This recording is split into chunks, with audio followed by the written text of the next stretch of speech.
Today I wanted to share with you the story of a cargo ship that became a cruise ship that only met its end due to an engine fire. So let's waste no time in diving into the history of that ship, the MS Costa Allegra.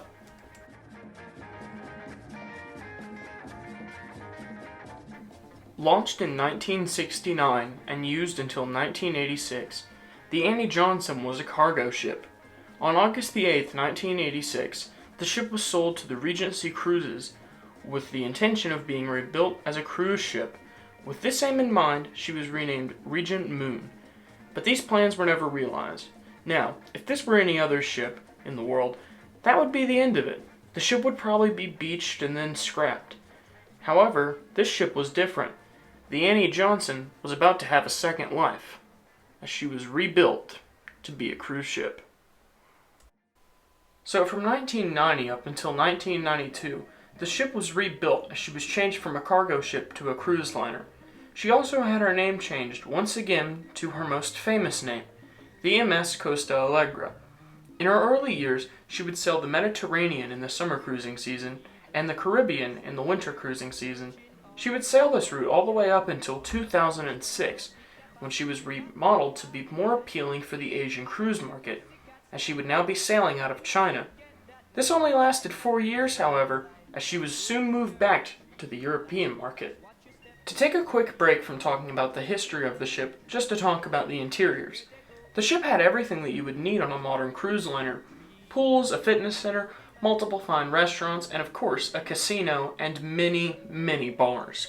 Interesting thing to note, the ship didn't have a single balcony cabin, only ocean view and inside cabins. All of this made the ship relatively outdated, but that didn't bother anyone who sailed on her, as she was still very well liked. Even after the Costa Concordia disaster, the Allegra remained popular. Things were going well for the ship. That was until the morning hours of February 27th, 2012, when the ship's history would be changed forever. That morning, a fire broke out in the generator room of the ship. It was quickly extinguished, and thankfully nobody was injured or hurt. However, there was an issue. The ship was about 200 miles south of the Seychelles, and that area is famous and rather infamous for pirates. Thankfully, however, nothing of note happened while the ship was towed to the Seychelles. Here's what a news station had to say about the fire, subsequent towing, and a few additional passenger thoughts thrown in just for good measure. I'll put it up on screen now.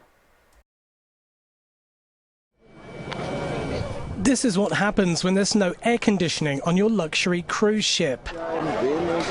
Amateur video shows how passengers aboard the stricken Costa Allegra had to remain outside as temperatures inside the vessel soared following the power failure. Holidaymakers described cramped, unhygienic conditions. It was just a matter of inconvenience, not having enough food, not being able to rest well at night. We had the heat is unbearable, and so we had to spend most of our nights on the top deck. Passengers also said pitch black cabins meant sleeping under the stars was a better, if uncomfortable, option. This man says hygiene conditions were absolutely deplorable. I took some pictures which show the condition of the toilets. We went 3 days without water and without electricity.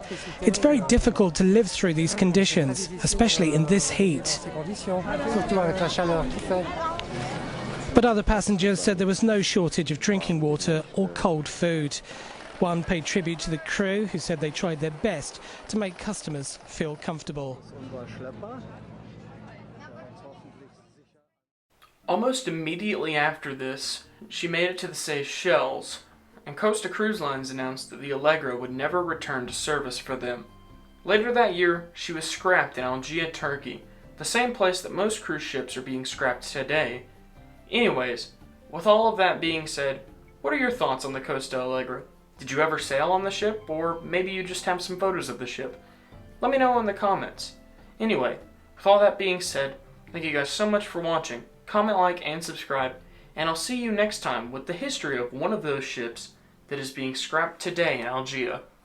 See you guys then. Peace out.